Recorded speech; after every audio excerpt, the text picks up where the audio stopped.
Aujourd'hui, on va apprendre à créer des clés USB bootables pour installer des systèmes sur son ordinateur, sans devoir utiliser le DVD d'origine. Donc ensemble, on va créer trois types de clés USB bootables, une première avec Windows XP, une deuxième avec Windows 7 et une dernière avec Ubuntu.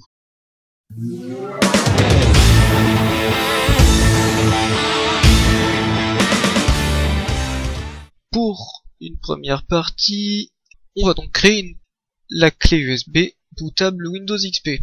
Donc pour cela, chose assez spécifique, on doit extraire les fichiers et dossiers de l'image ISO. Par exemple avec le logiciel setzip, que j'utilise souvent. Et on va faire extraire vers un dossier Windows XP par exemple. Donc là il est en train d'extraire tous les fichiers et dossiers dans un répertoire Windows XP. C'est quelque chose qu'on n'aura pas à faire avec Windows 7 et Ubuntu, heureusement. Ça nous fera gagner du temps.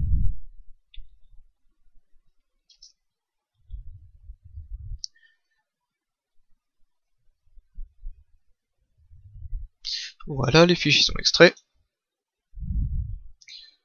On va donc lancer notre petit logiciel spécial pour créer la clé bootable XP, qui s'appelle WinSetup from USB. Donc il y a un lien pour le télécharger dans le tutoriel sur le site. Et donc on le lance, mais en tant qu'administrateur, très important, si on va avoir tous les droits, et on clique sur le bouton HP Format Tool pour pouvoir formater la clé USB, étape indispensable pour créer la clé bootable. Donc on sélectionne notre clé USB, le système de fichiers NTFS, on coche le formatage rapide, et on démarre. Il nous avertit qu'on va perdre toutes nos données, c'est normal, on formate, on fait oui. Et là le formatage est en cours. Donc, ça peut prendre quelques secondes à plusieurs minutes en fonction du contenu de la clé, mais je vous conseille de faire une sauvegarde avant au cas où, on sait jamais.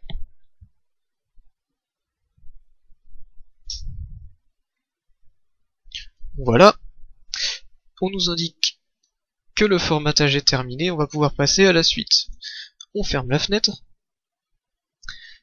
On revient donc à la fenêtre principale où on sélectionne le dossier dans lequel on a toutes nos données Windows XP.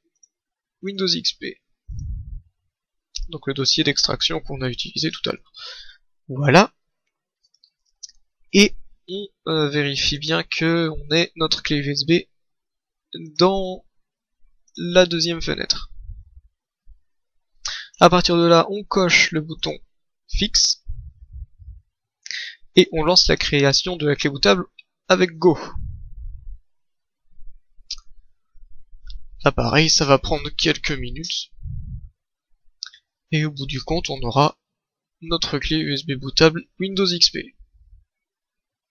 Donc on a pu voir en bas dans les commentaires qui crée le MBR, le boot sector, voilà. Message qui nous prévient qu'on va y mettre le MBR. Ok.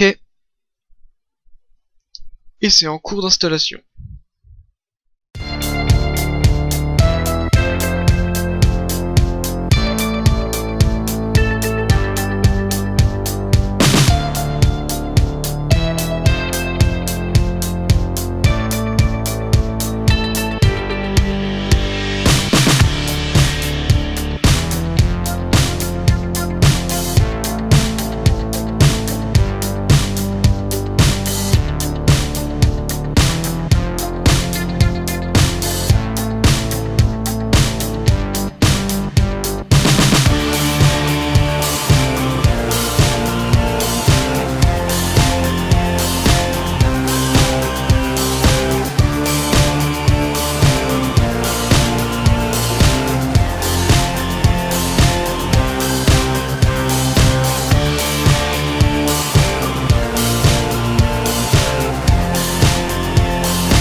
accept.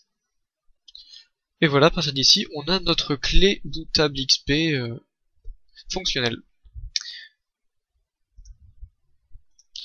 On se retrouve tout de suite pour une deuxième partie dans laquelle on va créer une clé Windows 7 bootable.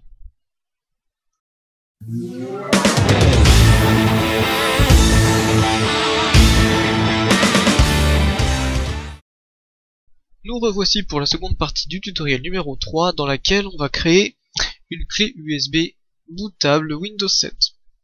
Donc bien plus simple que la clé bootable XP. Pour celle-ci, on a juste besoin de notre ISO Windows 7 et du logiciel Windows 7 USB DVD Download Tool.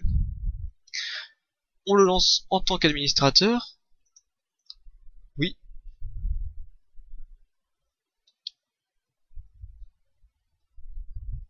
On accède alors à une interface très simpliste qui va nous indiquer toutes les étapes à accomplir.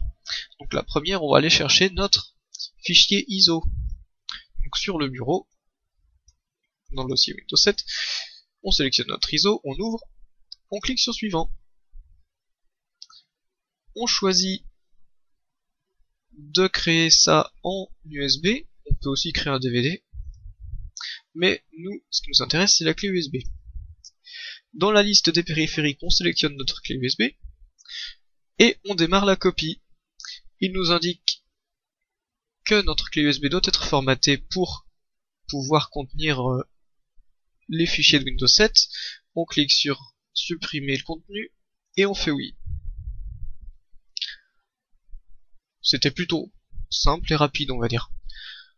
Il n'y a vraiment pas de technique. C'est simple, précis, rapide, tout ce qu'on veut. Donc là, on a le statut qui nous indique que le formatage est en cours. Puis ensuite, que les fichiers sont en cours de copie. Donc comme pour Windows XP, ça va prendre quelques minutes pour que la copie atteigne les 100%.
Et voilà, notre clé bootable Windows 7 est prête à être utilisée.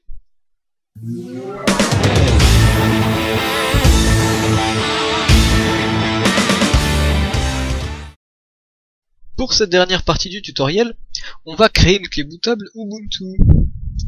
Donc contrairement à Windows XP et Windows 7, il va falloir formater la clé manuellement. Donc on se rend dans l'explorateur Windows, on clique droit sur notre clé, formater, et on fait bien attention à choisir le système de fichiers FAT32, qui est indispensable pour les clés bootables Linux. Donc on peut laisser le nom du volume vide, on laisse cocher le formatage rapide, on démarre le formatage. OK, et on attend. Donc là c'est plutôt rapide, il me semble que ça prend moins d'1 minute. Voilà, la preuve. On ferme, et on peut lancer en tant qu'administrateur notre logiciel UNetBootin, donc qui est un logiciel spécifique pour les clés bootables Linux. On le lance, et on arrive sur cette fenêtre-ci. Donc on peut très bien n'avoir aucun fichier ISO et cocher distribution, choisir sa distribution et la version qui va avec. Mais nous, comme on a déjà le fichier, on va gagner du temps, on va cocher disque image. Donc on choisit l'extension ISO et on parcourt notre disque dur pour insérer notre fichier qui se trouve Ubuntu 13.3. Paf. Voilà. On a notre lecteur USB qui est bien le lecteur E. On vérifie au passage, voilà, disque amovible E. Et on clique sur OK. Donc là aussi, très rapide. La copie des fichiers automatique. On attend quelques minutes.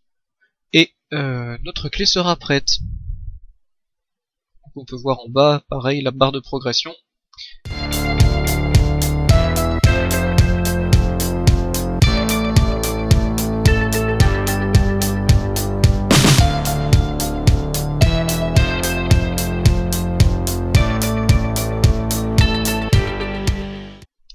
Et voilà, la création de la clé bootable Ubuntu est terminée. J'espère que vous aurez apprécié ce tutoriel, et je vous donne rendez-vous pour le tutoriel numéro 4, qui sera sur comment booster son ordinateur. Allez, bonne journée à tous!